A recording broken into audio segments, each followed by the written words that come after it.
এমনও অনেক পিতা আছেন, মাতা আছেন, ছেলে কোন ক্লাসে পড়ে, মেয়ে কোন ক্লাসে পড়ে এইটাও বলতে পারেন।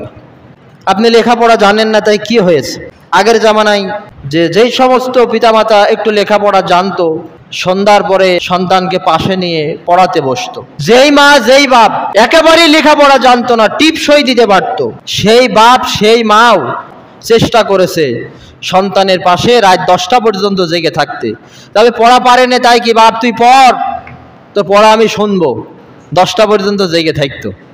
যে তাও তো আমার ছেলেটা আমার মেয়েটা 10টা পর্যন্ত পড়ছে, আমি বুঝি না বুঝি পড়ছে তো।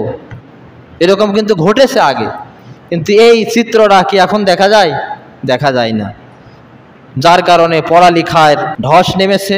সন্তানকে সবসময় অভাব শেখাবেন, অভাব বোধ তার ভিতরে জাগ্রত করবেন।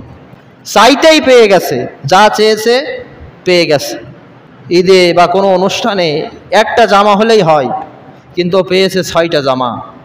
একটা জুতা হলেই হয়ে যায়, ও পেয়েছে 2টা জুতা। হাত খরচ চালাতে ছোট্ট মানুষ, স্কুলে পড়ে, কলেজে পড়ে, 10 টাকা 20 টাকা হলেই হয়ে যায়, কিন্তু ও যে পেয়েছে 200-300 টাকা। এই যে প্রাচুর্যের ভিতরে বড় হয়েছে, গবেষণায় দেখা গেছে অধিকাংশ প্রাচুর্যের ভিতরে লালিত পালিত হওয়া ছেলেগুলো অমানুষ হয়েছে, আর যারা অভাববোধের ভিতরে মানুষ হয়েছে তারা মানুষের মতো মানুষ হয়েছে, সুসন্তান হিসাবে বাপের মুখগুলোকে উজ্জ্বল করেছে।